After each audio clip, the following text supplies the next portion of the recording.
Good morning students. Vector का हमारा जो इंट्रोडक्शन सेशन था वो तो हो गया है ना। यानी हमने ये सीख लिया कि वेक्टर किसे कहते हैं, हमने ये भी सीख लिया कि हम वेक्टर क्यों पढ़ते हैं, ठीक है। और हमने ये भी सीख लिया कि वेक्टर में कौन कौन से इंपॉर्टेंट नेम्स आते हैं, समझे। जैसे equal vector, opposite vector, coplanar, collinear, concurrent, orthogonal, unit vector, position vector, बहुत सारे थे। काफी लंबा सेशन था वो। उम्मीद करता हूं कि आप उसको अच्छे से समझे होंगे देखकर, ठीक है। वैसे मुझे जब जब मौका मिलेगा मैं बार बार आपको समझाता जाऊंगा, ठीक है, कि उन सब का मीनिंग क्या क्या है। देखिए, स्टार्टिंग में हमने ये चीज सुना था, मैंने आपको बताया था कि बेटा 3 और 2 ऐड करो, तो आप क्या बोलोगे sir 5। If I ask you to add 3 and 2, the numbers 3 and 2, you will say sir the answer is 5। But बेटा वो जो 3 और 2 अगर उनका डायरेक्शंस भी है, यानी 3 इधर 2 इधर, उस समय जरूरी नहीं है कि 3 और 2 5 होगा। समझ में आ रहा है। तो फिर कितना होगा, यानी हम वेक्टर्स को ऐड कैसे करते हैं, यही हमारा आज का सेशन है, ठीक है। तो इसलिए देखिए, वेक्टर्स में मैंने क्या टॉपिक का नाम दिया है, एडिशन ऑफ 2 वेक्टर्स। हाँ, ये 2 वेक्टर्स ही है, फिर 3 वेक्टर्स 4 वेक्टर्स हम आराम से सीख सकते हैं। देखिए, सबसे पहला इसमें जो पॉइंट है वो क्या है, नंबर 1 क्या है, रिजल्टेंट वेक्टर। सर इतना सारा नाम सिखा दिए, ये वेक्टर वो वेक्टर, ये वेक्टर वो वेक्टर, अब एक और वेक्टर। अरे सिंपल सा है, सुन तो लो। रिजल्टेंट वेक्टर का मीनिंग क्या है, बड़ा सिंपल सा मीनिंग है। अब किसी ने बोला ए वेक्टर और बी वेक्टर को ऐड करो, किसी ने क्या बोला, ए वेक्टर को और बी वेक्टर को ऐड करो, तो जो भी आएगा ना बेटा आंसर, उसी को हम रिजल्टेंट वेक्टर कहते हैं, समझे। यानी ए और बी का एडिशन को हम क्या कहते हैं, रिजल्टेंट वेक्टर। और इसे जरूरी नहीं कि हम हर बार आर से ही डिनोट करेंगे, ये कुछ भी हो सकता है, ए बी सी डी कुछ भी। तो क्या लिखा है मैंने, द एडिशन ऑफ 2 और मोर वेक्टर्स। आज के सेशन में हम क्या पढ़ेंगे, एडिशन ऑफ 2 वेक्टर्स। लेकिन कल के सेशन में, उसके बाद के सेशन में ऐसा भी हो सकता है कि हम 3 वेक्टर्स को ऐड करें, हम 4 वेक्टर्स को ऐड करें, तो उनका भी एडिशन का जो आंसर आएगा उसे हम क्या कहेंगे, रिजल्टेंट वेक्टर। तो कोई बहुत बड़ा इशू तो नहीं है इसको समझना, काफी आसान सा चीज है कि 2 वेक्टर को ऐड करो, जो भी आएगा उसको क्या बोलेंगे आप, रिजल्टेंट वेक्टर, समझे। अच्छा, अब सवाल उठता है कि हम रिजल्टेंट वेक्टर ढूंढेंगे कैसे, how to find resultant vector, या फिर how to add 2 vectors, how to add 2 vectors. तो हमारा एकदम रूलिंग पहला लॉ, एकदम रूलिंग लॉ क्या है, triangle law of vector addition, समझे। क्या नाम है, ट्रायंगल लॉ। अब ट्रायंगल लॉ का स्टेटमेंट आप ध्यान से देखिए। स्टेटमेंट एक बार पढ़ के आपको बिल्कुल समझ में नहीं आएगा, उसके बाद मैं जब आपको स्टेप 1 और स्टेप 2 एक्सप्लेन करूंगा, वापस से हम स्टेटमेंट पढ़ेंगे और आपको पूरा समझ में आ जाएगा, ठीक है। चलिए, तो लिखा है, if 2 vectors connected head to tail, if 2 vectors connected head to tail are considered as the 2 sides of a triangle, 2 sides of a triangle, then the third side of the triangle, the third side of the triangle which is in opposite sense, यानी tail to tail या head to head, is the resultant of the 2 vectors। समझ में आया, नहीं, मुझे पता था नहीं समझ में आता है, इसका स्टेटमेंट डायरेक्टली पढ़िएगा तो नहीं समझ में आएगा। आप इसको फॉलो करते हुए एक एग्जांपल को देखिए। आपको ऐसे चुटकी बजा के समझ में आ जाएगा। So let's proceed. सपोज हमें पूछा गया है कि ये एक वेक्टर देख रहे हैं आप ब्लू कलर का, और ये एक वेक्टर देख रहे हैं आप ब्लैक कलर का। तो ए नाम है इसका और बी नाम है इसका, ये दोनों वेक्टर्स हैं, ठीक है। किसी ने बोला इनको ऐड करो, किसी ने बोला इनको ऐड करो। तो हमारा स्टेटमेंट के हिसाब से कैसा है देखिए। स्टेप 1, इन दोनों वेक्टर्स को हेड टू टेल ज्वाइन करो। Attach vectors A and B head to tail. तो आपको तो मैंने पहले ही बताया था कि आप एक वेक्टर को स्पेस में फ्रीली मूव कर सकते हैं, बस रोटेट मत कीजिएगा। समझ में आ रहा है? हाँ। तो मैं क्या सोच रहा हूं कि ए को ऐसी रहने दूं, ये ए जो है इसको ऐसी रहने दूं, यहां देखिए। बस बी को क्या करूं, इस तरह मूव करके यहां रख दूं, है ना। We have moved vector B and we have put it here. कैसे? ऐसे देखिए, लीजिए, ये भी लीजिए। कैसे? देखिए दूसरे डायग्राम में किस तरह से ए और बी को ज्वाइन किया गया है। देखिए ए जैसा था वैसे ही है, बी जैसा था वैसे ही है, बस हमने बी को ए के सामने किस तरह रखा, हेड टू टेल। आपको याद है बेटा, अगर ये एक वेक्टर है तो इसे क्या कहते हैं, हेड, और इसे क्या कहते हैं, टेल, है ना। तो एक वेक्टर का हेड, ब्लू वेक्टर का हेड और ब्लैक वेक्टर का टेल हमने यहां पर ज्वाइन कर दिया है। फिर स्टेप 2 क्या है देखिए। स्टेप 2 ये है कि इन दोनों साइड्स को, इसका जो एंड है, ये वाला एंड, फ्री एंड कौन सा है, ये एक फ्री एंड है और ये एक फ्री एंड है। अगर इन दोनों को जोड़ दिया जाए, अगर इन दोनों को जोड़ दिया जाए तो एक ट्रायंगल बन जाएगा।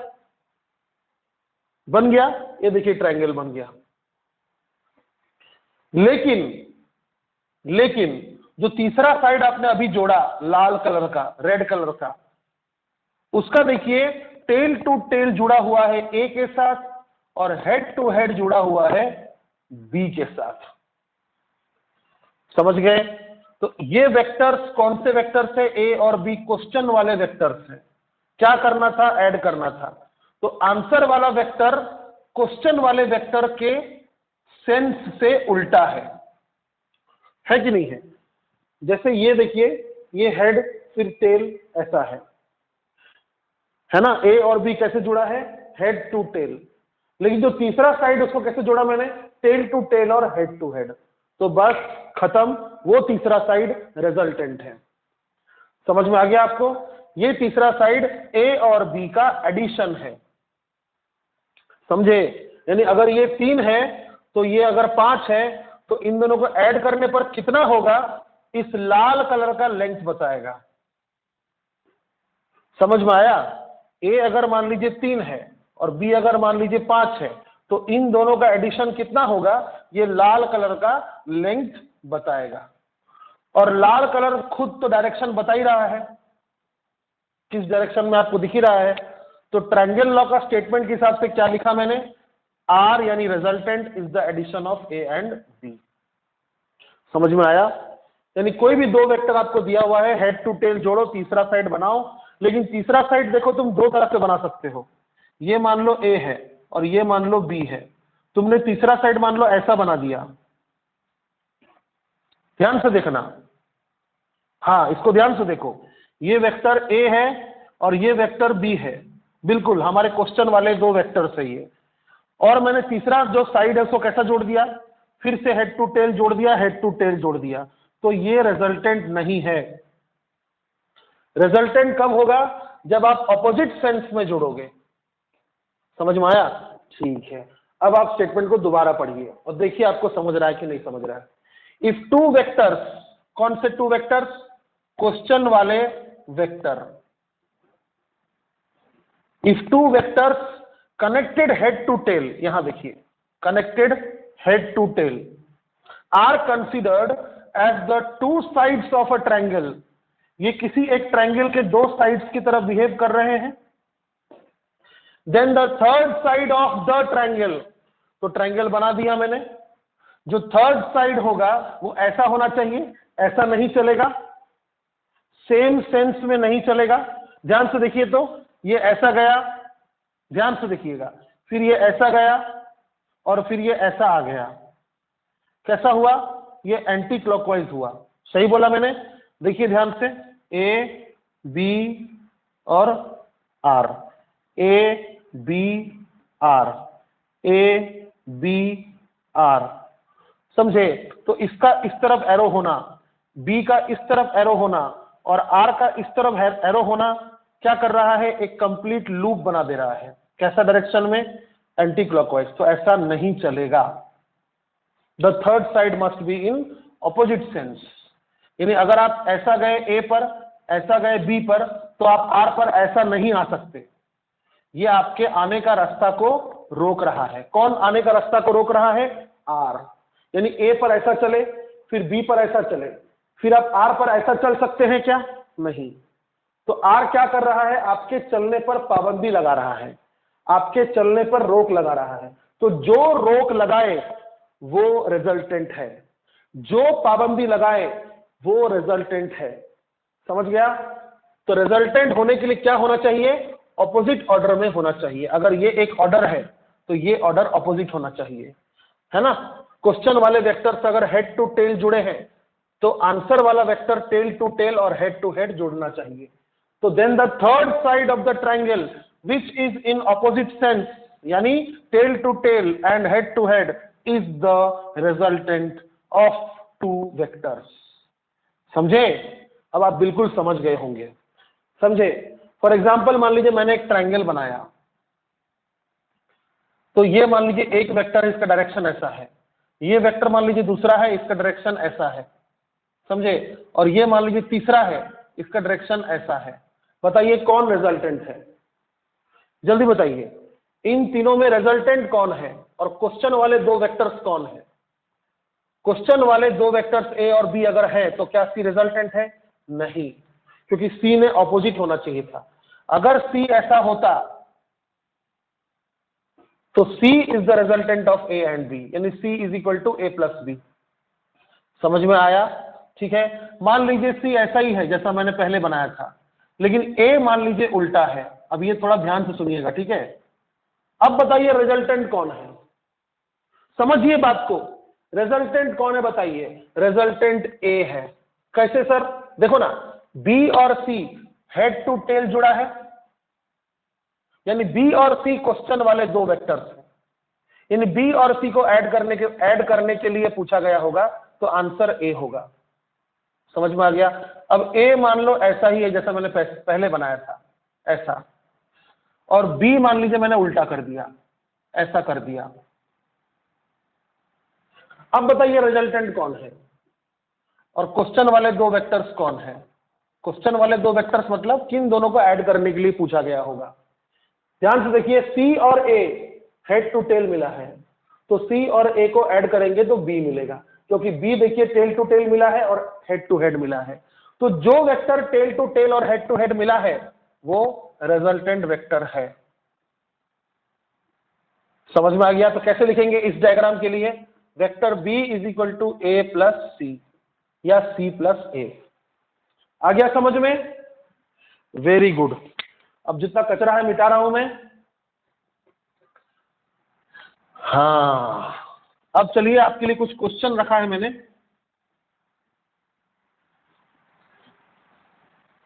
देखते हैं उनका रिजल्टेंट कैसे निकालते हैं हम लोग। ये देखिए एग्जांपल नंबर 1, वेक्टर ए का डायरेक्शन देखिए इस तरफ है और वेक्टर भी देखिए नीचे की तरफ है, तो आपको निकालना है रिजल्टेंट वेक्टर। तो बहुत सिंपल है, ये जो बी वेक्टर है इसको ए के साथ ऐसा अटैच कर दीजिए। ये देखिए ए जैसा था वैसा बनाया, थोड़ा बड़ा बना दिया।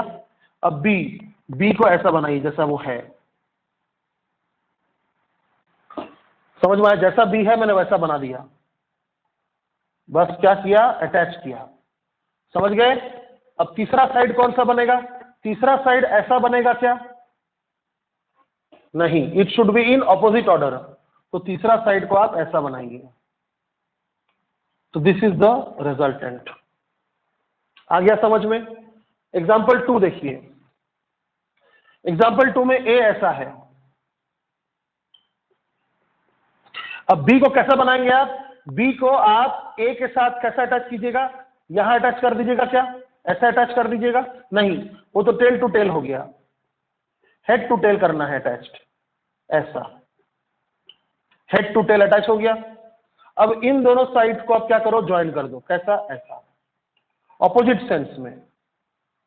तो ये आपका रिजल्टेंट होगा।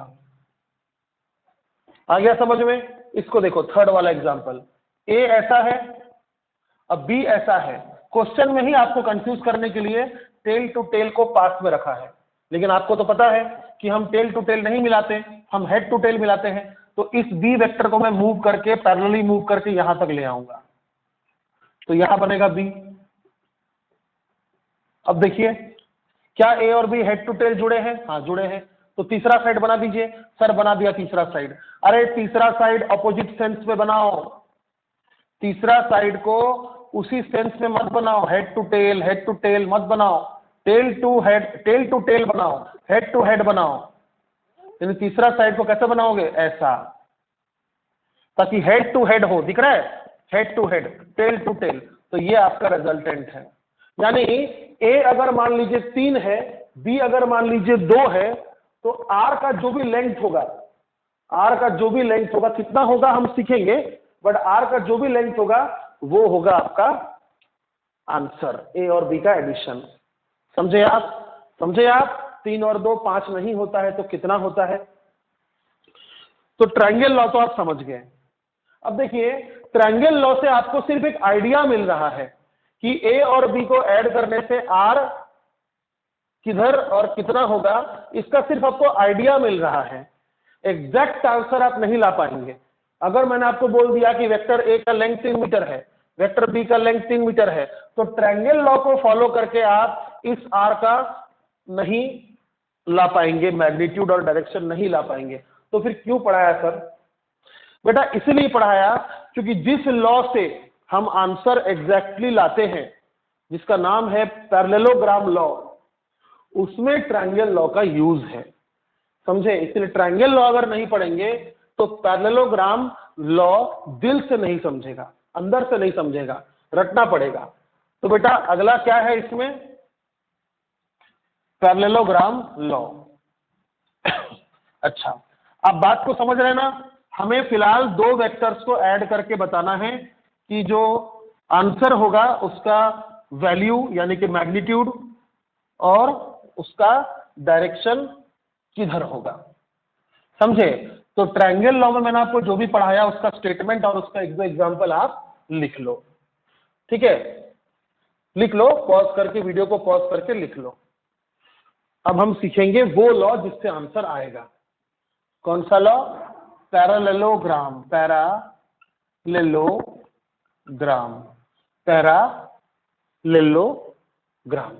लॉ क्या है?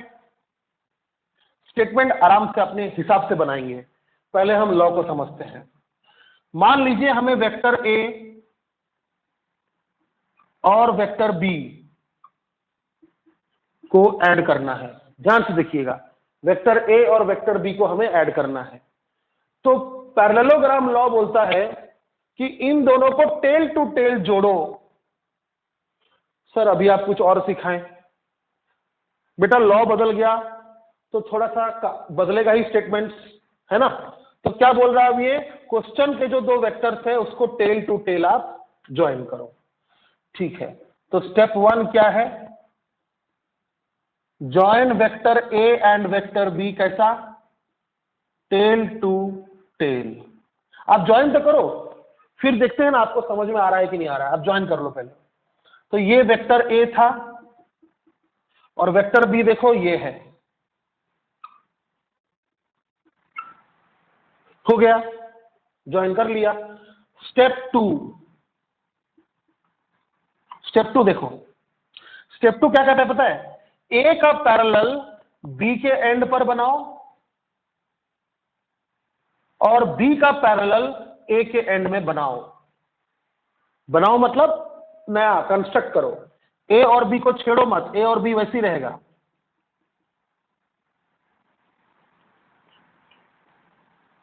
समझे? बी जितना लंबा है, बी जितना लंबा है उतना लंबा वेक्टर आप ए के एंड पर बनाओ। चलो बना दिया।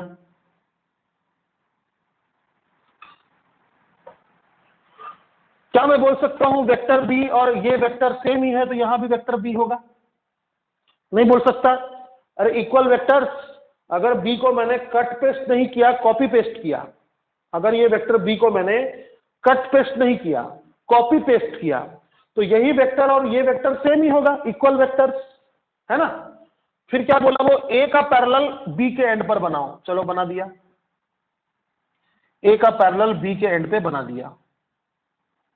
डॉटेड डॉटेड क्यों कर रहा हूं मैं लाइंस को डॉटेड क्यों बना रहा हूं?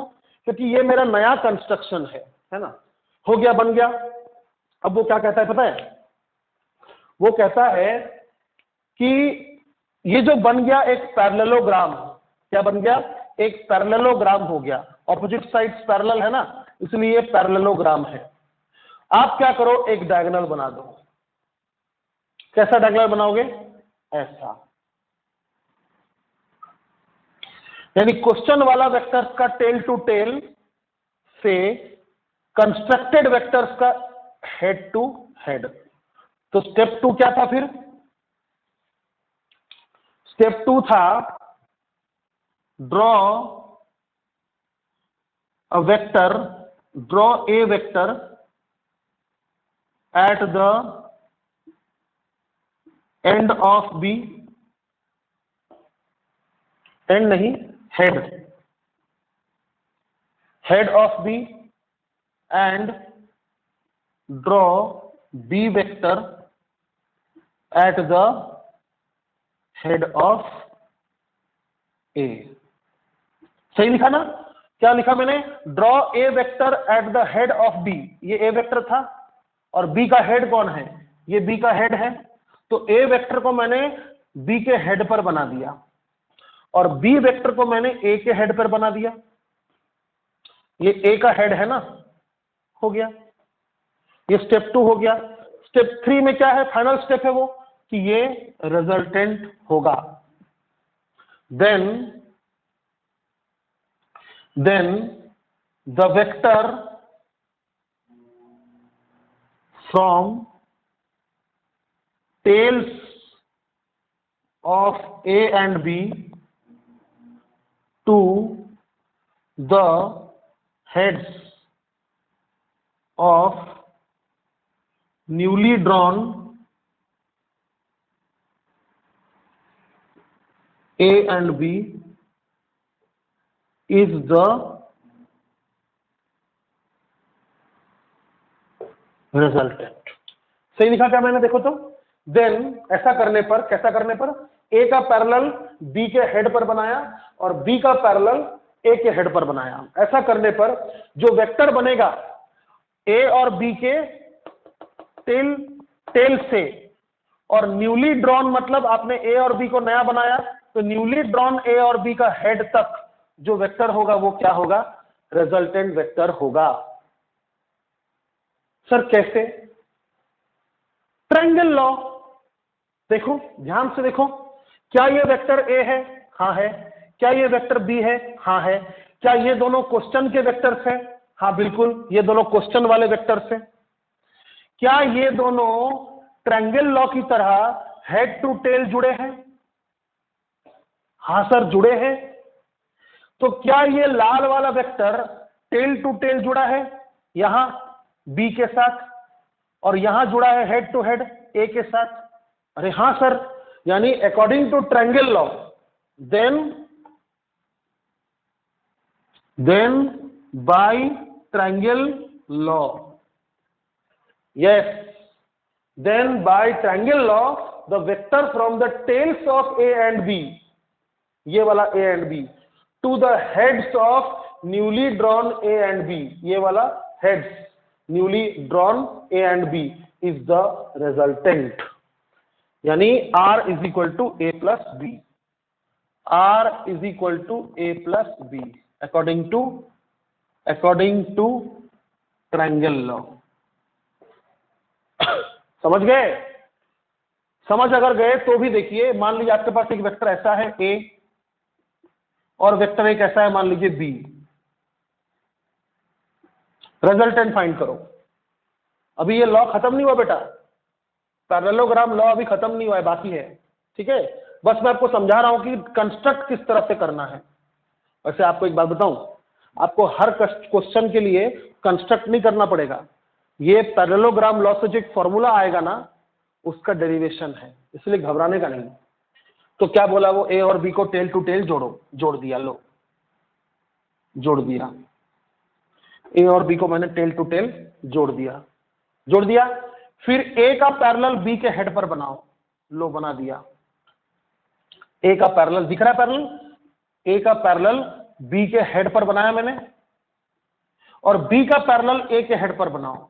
यहां जगह नहीं हो रहा है, फिर से बनाता हूं। देखो ये एक वेक्टर है मान लो ए, और ये एक वेक्टर है मान लो बी। पैरेललोग्राम लॉ का कंस्ट्रक्शन करो। ठीक है, तो मैं ये तो देख ही रहा हूं, मैं टेल टू टेल जुड़ा है। तो ए का पैरेलल बी के एंड पर बना दिया, कितना लंबा, जितना लंबा ए है, और बी का पैरेलल ए के एंड पर बना दिया। तो ये ए का पैरेलल कौन है, ये है, तो ये ए होगा।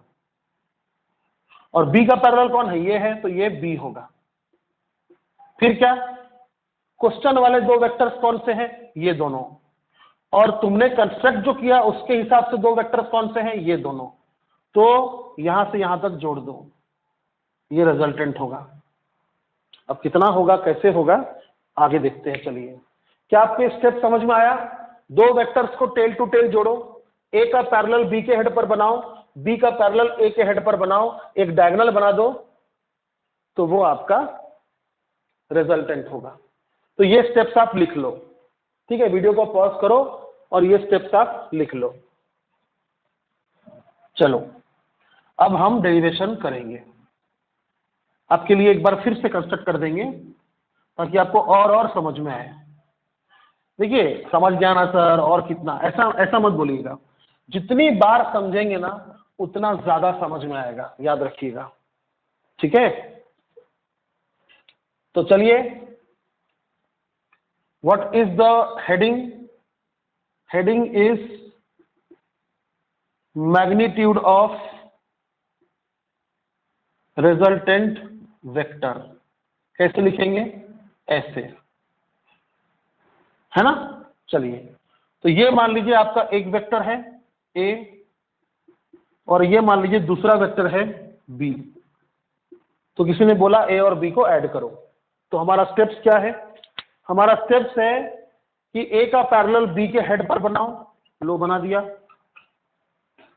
और बी का पैरेलल ए के हेड पर बनाओ, लो बना दिया। तो अगर ये बी है तो ये भी बी है, अगर ये ए है तो ये भी ए है। फिर एक डायगोनल बना दो, एक बना दो डायगोनल, लो बना दिया। तो डायगोनल क्या होगा, रिजल्टेंट। और हमने आपको क्या सिखाया, इस लाइन का लेंथ आपको बताएगा मैग्नीट्यूड ऑफ आर। किसी भी वेक्टर का, कोई भी वेक्टर अगर है मान लीजिए ए वेक्टर, तो ए वेक्टर का मैग्नीट्यूड क्या होगा, यहां से यहां तक जो लेंथ होगा, जो भी होगा 2 मीटर 3 मीटर, वो आपको बताएगा उस वेक्टर का मैग्नीट्यूड। तो चलिए आगे बढ़ते हैं। सब्जेक्टिव टेस्ट में एक क्वेश्चन पूछा जाता है जब आप अपने स्कूल में एग्जाम दीजिएगा 11th क्लास का, तो ये क्वेश्चन जरूर पूछेगा कि explain parallelogram law and derive the formula for resultant of the magnitude of the resultant vector. ठीक है, तो चलिए देखते हैं करना क्या है। ए और बी के बीच का एंगल क्या है, वो तो आपको मैंने पहले सेशन में पढ़ाया था, एंगल बिटवीन टू वेक्टर्स। तो क्या पढ़ाया था, एंगल बिटवीन टू वेक्टर्स क्या पढ़ाया था, is the angle made at the tails and it should be less than 180। ये पढ़ाया था ना। हाँ, तो देखिए ए वेक्टर ये है, बी वेक्टर ये है, तो ये आपका एंगल होगा थीटा। यानी व्हाट इज थीटा बेटा, theta let theta be the angle between question वाला वेक्टर्स, बिटवीन क्वेश्चन वाला वेक्टर्स। Okay, very good. हमें घूम फिर कर क्या करना है, इस आर का लेंथ पता करना है। तो हम क्या करेंगे, ध्यान से देखिए, हम इसको आगे एक्सटेंड करेंगे, बी वेक्टर को आगे एक्सटेंड करेंगे और इस पॉइंट से एक परपेंडिकुलर ड्रॉ करेंगे। ये पॉइंट का नाम मान लीजिए आर है, ये पॉइंट का नाम मान लीजिए ए है, इसका नाम मान लीजिए ए है, ये ओ है, और ये मान लीजिए बी है, और ये कुछ भी है मान लीजिए एम। तो मैं क्या लिखूंगा, मैंने क्या किया भाई, मैंने एक्सटेंड किया, extend the vector B and drop a perpendicular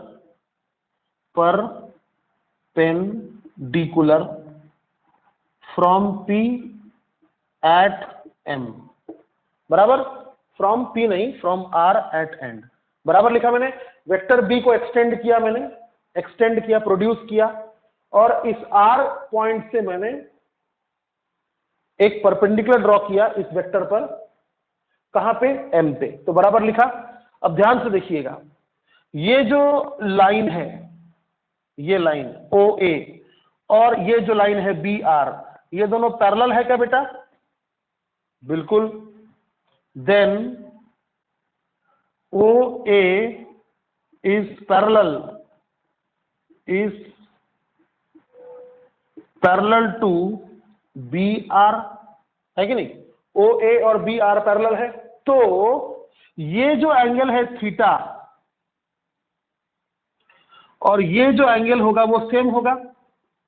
क्यों, अरे वो क्या कहते हैं, कॉरेस्पॉन्डिंग एंगल कहते हैं ना। Then angle A O B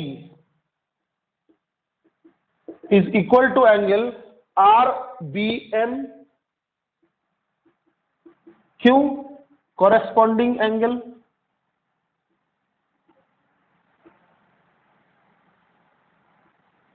अच्छा, अब हम क्या करेंगे, देखिए ध्यान से, हम इस लेंथ को मान लेंगे x, इस लेंथ को मान लेंगे वेक्टर b का मैग्नीट्यूड। गलत तो नहीं बोला, किसी वेक्टर का लेंथ क्या होता है, उसका मैग्नीट्यूड होता है। और इस लेंथ को मान लेंगे बी आर, इस लेंथ को हम मान लेंगे वेक्टर a का मैग्नीट्यूड।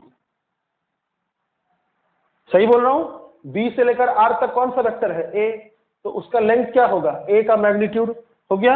अच्छा, तो ये बी हो गया, ये एक्स हो गया और ये ए हो गया। चलो ठीक है, अब हम क्या करेंगे पता, थोड़ा ट्रिग्नोमेट्री लगाएंगे, थोड़ा ट्रिग्नोमेट्री लगाएंगे। कैसे लगाएंगे, हाँ, ट्रिग्नोमेट्री का यहां जरूरत है क्या, अभी नहीं है। तो हम एक काम करते हैं, डायरेक्ट इस ट्रायंगल को देखते, देखिए ओ आर एम, ये ट्रायंगल को देखते हैं, ओ आर एम, ठीक है। In triangle O R M, in triangle O R M, क्या ओ आर एम एक वो ट्रायंगल है, क्या कहते हैं उसको, राइट एंगल ट्रायंगल है, राइट एंगल एट एम। तो क्या मैं पाइथागोरस लगा सकता हूं, हाइपोटेन्यूज कौन होगा, आर, है ना, हाइपोटेन्यूज होगा आर, इसका लेंथ कितना होगा, मॉड ऑफ आर, हाँ, तो इसका लेंथ इज इक्वल टू इसका स्क्वायर प्लस इसका स्क्वायर, पाइथागोरस थ्योरम, हाइपोटेन्यूज का square is equal to, hypotenuse क्या है बेटा, ओ आर है ना, हाँ, ओ आर का square is equal to O M का स्क्वायर, यहां से यहां तक ओ एम का स्क्वायर प्लस एम आर का स्क्वायर। सही बोल रहा हूं, ओ एम का स्क्वायर प्लस एम आर का स्क्वायर। चलो यहां तक तो हो गया। अब हम दूसरा ट्रायंगल लेंगे जो परपेंडिकुलर है, एक और B R M, B R M perpendicular है, तो बी आर एम, बेटा ट्रायंगल बी आर एम में हाइपोटेन्यूज कौन होगा? बी आर, है ना, B R will be the hypotenuse, तो बी आर का square is equal to B M का स्क्वायर प्लस एम आर का स्क्वायर, बी एम का स्क्वायर प्लस एम आर का स्क्वायर, सही लिखा मैंने? बी आर का square is equal to B M का स्क्वायर प्लस एम आर का स्क्वायर, सही है? अच्छा, फिर हम एक काम करेंगे, सुनिए, ये जो ओ एम है, ओ एम, इसको हम क्या लिख सकते हैं? O B plus B M, बिल्कुल। Now O M is equal to O B plus B M, लिख सकते हैं? तो इस चीज को हम ना यहां पर लिख देंगे, तो फिर से लिखेंगे इक्वेशन 1 को, ये इक्वेशन 1 है, इक्वेशन 2 है, और ये इक्वेशन 3 है। तो क्या लिखेंगे हम? Substituting O M from equation 3 in equation 1, इस चीज को यहां सब्स्टिट्यूट करेंगे और फिर से लिखेंगे ओ आर का square is equal to O M की जगह में हम लिखेंगे O B plus B M equation 3 से का स्क्वायर, स्क्वायर है ना इसका, प्लस एम आर का स्क्वायर, हो गया।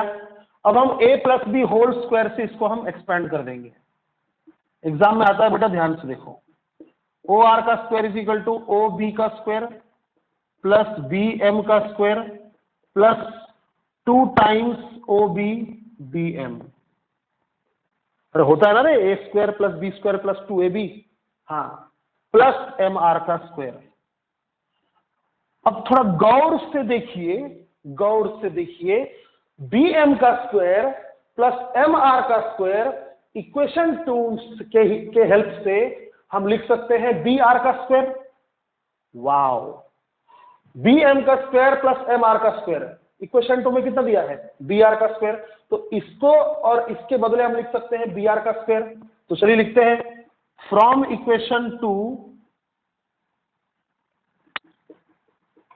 हम इसको फिर से लिख सकते हैं, ओ आर का square is equal to O B का स्क्वायर प्लस इन दोनों के बदले हम क्या लिखेंगे?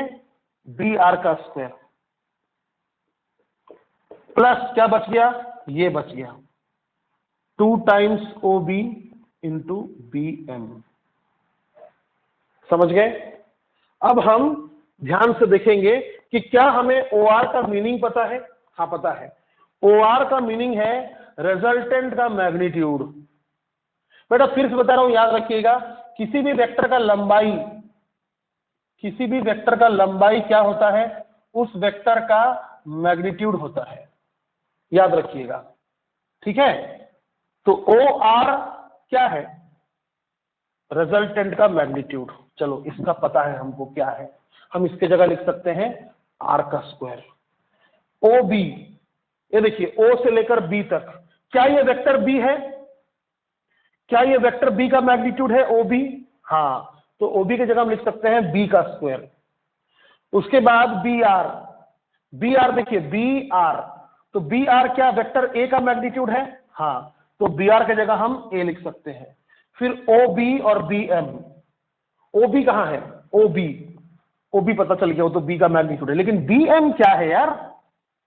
ये बी एम क्या होगा? एक्स। अभी आपके आंसर में एक्स तो नहीं होना चाहिए ना, एक्स तो एक माना हुआ चीज है, तो हम क्या करेंगे? हम क्या करेंगे? In triangle B M R हम लिखेंगे, बेटा कॉस थीटा क्या होता है? ये आपका बी एम आर है, ये बी है, ये एम है, ये आर है और ये थीटा है। तो कॉस थीटा क्या होता है? बाजू वाला बाई लंबा वाला। कॉस थीटा क्या होता है? कॉस थीटा होता है बेस बाई हाइपोटेन्यूज।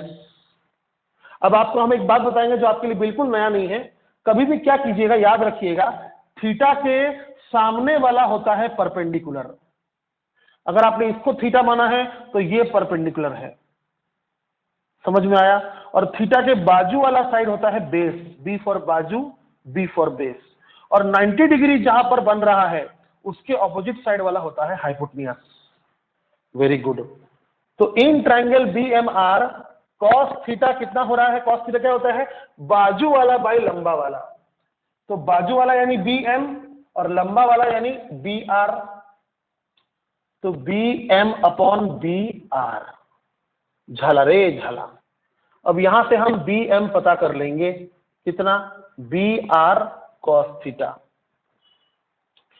समझे, जिस चीज का हमें कोई अंदाजा नहीं था, जिस चीज को आप एक्स एक्स बोल रहे थे, वो हमें किस टर्म्स में मालूम चल गया, वो हमें उन टर्म्स में मालूम चल गया जो क्वेश्चन का ही हिस्सा है। कैसे सर, देखो ना, बी आर क्या है, बी आर ए है, क्या ये क्वेश्चन का हिस्सा है, हाँ। कॉस थीटा, थीटा क्या ये क्वेश्चन का हिस्सा है, क्वेश्चन का हिस्सा मतलब गिवन इन द क्वेश्चन, ठीक है। तो हम बी एम के जगह बी आर कॉस थीटा यहां लिख देंगे, यानी इसको फिर से लिखेंगे, नाउ ओ आर का स्क्वायर, ओ आर का स्क्वायर इज इक्वल टू, बेटा इसको पहले लिखेंगे चलेगा, बिल्कुल चलेगा सर, प्लस ही तो करना है, बी आर का स्क्वायर प्लस इसको बाद में लिखेंगे ओ बी का स्क्वायर, ओ बी का स्क्वायर प्लस 2 OB, 2 OB और बी एम के जगह में B R cos theta, B R cos theta. Cos theta वहां लिखने का जगह नहीं हुआ, वो मल्टीप्लाइड में है, ठीक है। चलिए अब हम सबका मीनिंग लिख देंगे अच्छे से। ओ आर क्या है, कलर चेंज करें क्या, आपको ज्यादा समझेगा। ओ आर क्या है, ओ आर तो आर है बेटा, आर का स्क्वायर, अरे ओ आर आर है ना। बी आर क्या है, बी आर तो ए है बाबू, बी आर तो ए है। ओ बी क्या है, ओ बी तो बी है, ओ बी तो बी है, 2 टाइम्स ओ बी, बी है, इसको बाद में लिखेंगे। बी आर क्या है, ए, तो पहले हम ए लिख देंगे, फिर ओ बी के जगह बी लिखेंगे, चलेगा, हाँ सर चलेगा, मल्टीप्लिकेशन ही तो है। और फिर लास्ट में कॉस थीटा। आली रे आली, आंसर आली। क्या चाहिए था आपको, magnitude of resultant vector R, जिसका मीनिंग क्या है, ओ आर का लेंथ, और वही मैंने कैलकुलेट कर दिया है। So the final answer is according to parallelogram law, इधर स्क्वायर है उधर क्या जाएगा, रूट हो जाएगा। तो A square plus B square plus 2ab cos theta, this is the final answer. इसी के पीछे हम परेशान थे, this is the final answer, समझ गए, ठीक है। एक बार डेरिवेशन आप दोबारा अच्छे से देख लीजिए, कैसे कैसे कंस्ट्रक्ट किया, अच्छे से देखिए, वीडियो को रिवाइंड कीजिए, दोबारा देखिए। अभी तक हमें क्या मिला है, वेक्टर आर का मैग्नीट्यूड मिला है, आर क्या है, ए और बी का एडिशन है, वेक्टर आर का हमें मैग्नीट्यूड मिला है, ठीक है। अभी एक और चीज बाकी है, 43 मिनट्स तो हो गया, लेकिन एक और चीज बाकी है, क्या, आर वेक्टर है, आर वेक्टर है, सिर्फ मैग्नीट्यूड बताकर काम नहीं चलेगा, डायरेक्शन भी बताना पड़ेगा, डायरेक्शन भी बताना पड़ेगा।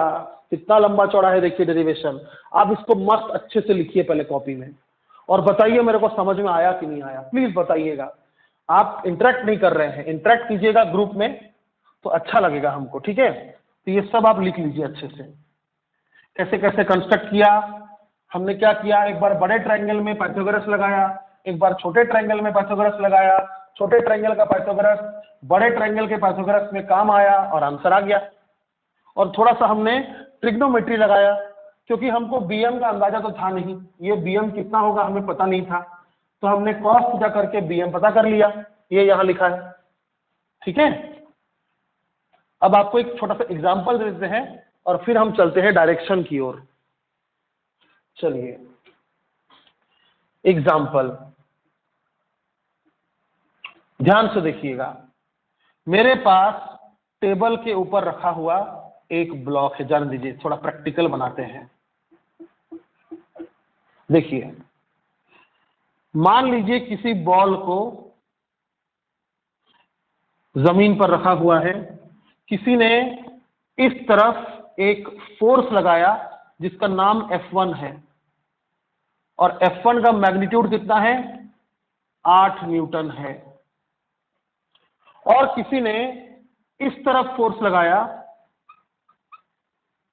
इस तरफ नहीं, इस तरफ, हाँ, किसी ने इस तरफ फोर्स लगाया, ठीक है, और वो मान लीजिए फोर्स का मैग्नीट्यूड हो गया, इस तरफ लगाओगे, जमीन के अंदर घुस के कैसे लगाइएगा, एक काम करते हैं, इस तरफ ही लगाते हैं। वो मान लीजिए फोर्स F2 है और उसका मैग्नीट्यूड मान लीजिए है 6 न्यूटन, और इन दोनों वेक्टर्स के बीच का एंगल, ये मैंने बनाया F1 और ये मैंने बनाया F2। क्या है बेटा, कभी भी एंगल बताने के लिए टेल टू टेल कनेक्ट होना जरूरी है। तो ये एंगल मान लीजिए गिवन है, थीटा कितना, 60 डिग्री। तो ये आपका एक क्वेश्चन है कि अ बॉल इज, या फिर ऐसा, two forces F1 and F2 of magnitudes 8 Newton and 6 Newton respectively are applied on a ball as shown. The angle between the forces F1 and F2 is 60 degree. What is the total force? What is the total force? यानी कुल मिलाकर कितना force लगा, यानी वो हमको add करने बोल रहा है। आंसर, आंसर, डेरिवेशन कितना पकाऊ था, डेरिवेशन कितना पकाऊ था, टेंशन नहीं लेने का, आपने को सिर्फ फॉर्मूला से मतलब है, समझे। डेरिवेशन एक बार टेस्ट से पहले याद कर लीजिएगा, अभी सिर्फ फॉर्मूला याद रखिएगा। हमको F1 और F2 को ऐड करना है, जिसे हम क्या कहते हैं, रिजल्टेंट वेक्टर। तो मान लीजिए वो FR है, तो FR का मैग्नीट्यूड चाहिए ना। What is the total force, मतलब इन दोनों को ऐड करके जो आएगा उसका मैग्नीट्यूड चाहिए। क्या है फॉर्मूला, F1 का स्क्वायर प्लस F2 का square plus 2F1 F2 cos theta, where theta is the angle between F1 and F2 vectors. Do we know? Yes. Just write the values यार, आंसर आ जाएगा। F1 कितना है, 8, F1 8 है, 8 का square 64, F2 कितना है, 6 है, 6 का स्क्वायर 36, फिर 2 F1 कितना है, 8, फिर F2 कितना है, 6, मैग्नीट्यूड लिखना है, और cos 60। अब 64 प्लस 36 अगर आप करेंगे तो होगा 100, प्लस 2 इंटू 8 6 48, और cos 60 बेटा कितना होता है, 1/2, 2 कट गया, तो कितना हुआ, √148, 100 प्लस 48 148। अब आप इसको सॉल्व कर लो, अब आप इसको सॉल्व कर लो, आपका आंसर आ जाएगा। मैं नहीं करूंगा सॉल्व, समझे, मुझे टोटल फोर्स पता चल गया कितना, √148 न्यूटन। समझ में आया, नहीं आया, बिल्कुल आया आपको। ये एग्जाम्पल था। अब हम डायरेक्शन सीखेंगे, चलिए। यानी आपने रिजल्टेंट का मैग्नीट्यूड तो बता दिया, ये फॉर्मूला है उसका। अब रिजल्टेंट का डायरेक्शन किधर होगा, तो देखिए डायरेक्शन के लिए हमें क्या बताना पड़ेगा, मैं बता रहा हूं, सुनिए। टॉपिक का नाम क्या है, अब डायरेक्शन ऑफ रिजल्टेंट वेक्टर। अब टॉपिक का नाम है डायरेक्शन ऑफ रिजल्टेंट वेक्टर। कोई नया डायग्राम नहीं बनाना है, यही काम आएगा, ठीक है। आप बस ये समझो, इसका डेरिवेशन बहुत इजी है, आप बस समझो क्या, कि हम इस वेक्टर का डायरेक्शन कैसे बताएंगे। आप किधर चल रहे हैं, डायरेक्शन कैसे बताएंगे, जमीन के हेल्प से ना। सर मैं जमीन पर चल रहा हूं।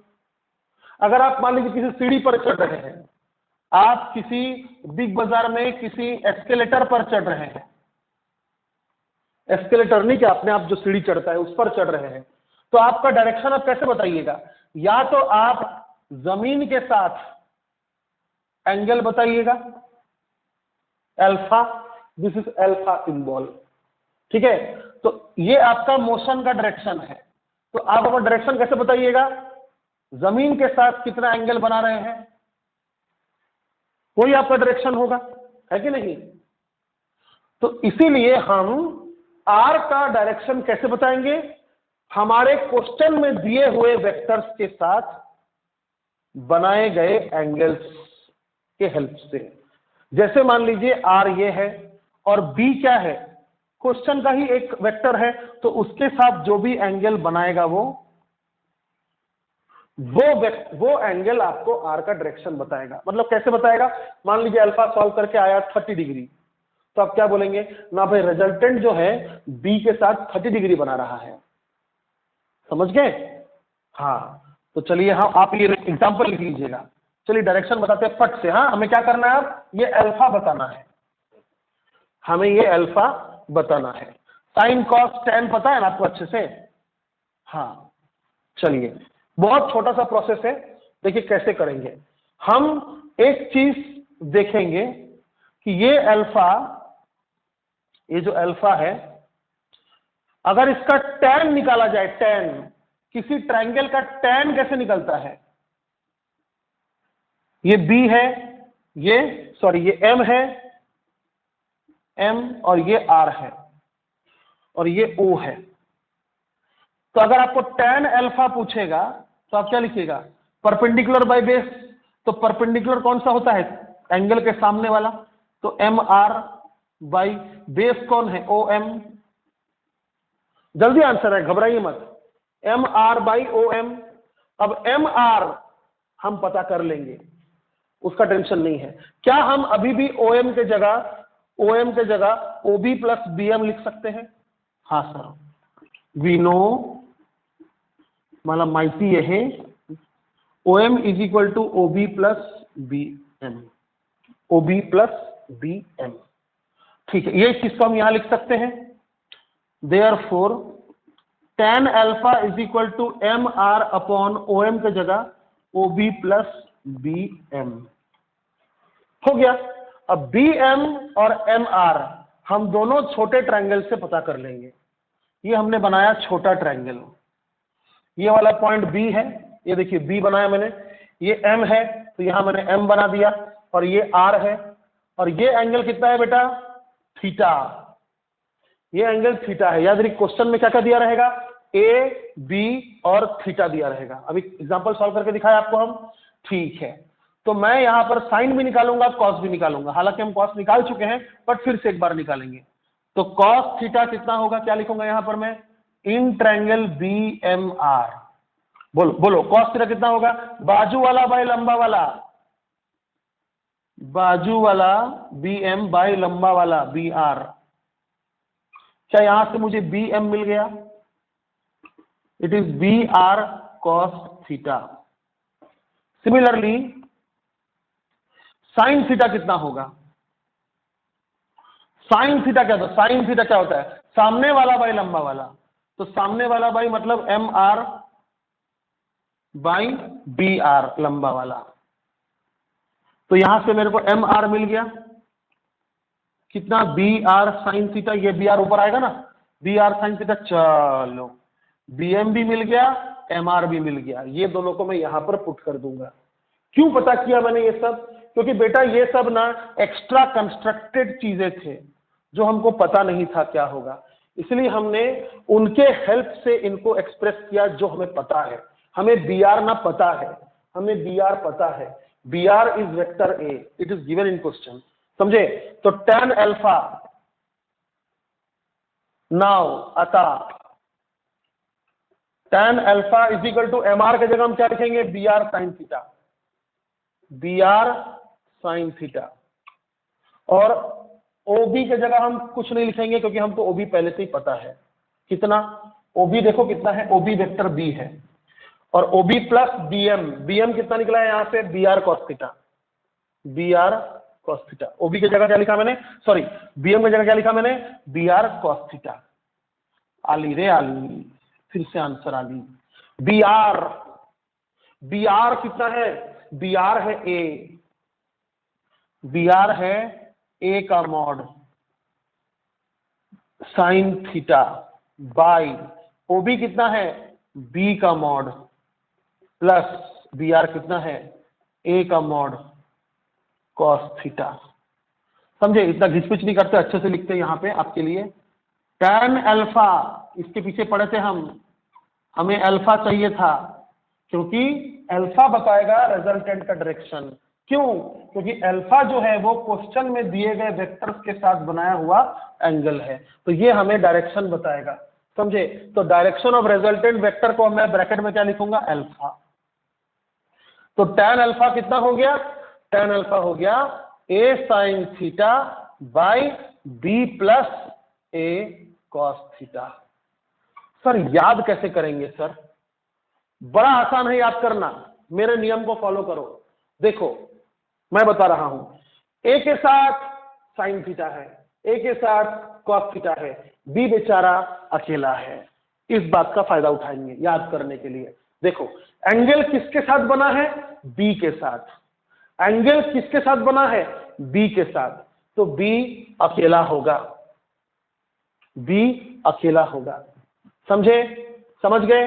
और देखो टाइम, अच्छा आपको पता है ना tan का मतलब क्या होता है, साइन बाई कॉस होता है ना। हाँ, तो इधर अगर tan है तो इधर भी tan दिखना चाहिए। tan होगा नहीं, tan दिखना चाहिए। देखो साइन ऊपर कॉस नीचे, हो गया याद? अरे याद हो गया। मान लो मैं तुमको एक वेक्टर दे रहा हूं a और b, इनके बीच का एंगल है थीटा, ये a है मान लो और ये b है, और ये मान लो रिजल्टेंट आएगा, ये मान लो सॉल्व करके क्या आएगा, रिजल्टेंट आएगा। देखो ना ऐसे ही होता है ना, रिजल्टेंट बीच से निकलता है ना, हाँ ये रिजल्टेंट आएगा। तो ये मान लो एंगल अल्फा है, तो tan अल्फा कितना होगा, ऐसा देना पहले। फिर अकेला किसको लिखना है, किसके साथ साइन कॉस नहीं लिखना है, जिसके साथ एंगल बनाया है, तो उसको लिखना नीचे, लिख दिया। फिर ऊपर लिखना बी साइन थीटा प्लस नीचे लिखना बी कॉस थीटा, आ गया। यानी जिसके साथ एंगल बना रहा है उसको अकेला लिखेंगे। क्या है, अलग अलग क्वेश्चन में जरूरी है हर क्वेश्चन में ए बी होगा, हो सकता है किसी क्वेश्चन में पी क्यू है, किसी क्वेश्चन में आर एस है, इसीलिए सीखो, फॉर्मूला लिखने का तरीका को सीखो। tan अल्फा, अल्फा जिसके साथ बन रहा है वो अकेला, दूसरा वाला वेक्टर के साथ ऊपर साइन नीचे कॉस, और नीचे एक प्लस साइन भी है। हो गया? अब यहां से कचरा हटा रहा हूं मैं, हो गया, टॉपिक खत्म। हालांकि लेक्चर काफी लंबा था, बट प्लीज इसको दोबारा सुनिएगा, आराम से फुर्सत से समय निकालिए, और वो जो डेरिवेशन था उसको सीखिए, इसको सीखिए। अब हम क्या करेंगे, कुछ क्वेश्चंस करेंगे, टेंशन मत लीजिए, उसका नया सेशन बनाएंगे।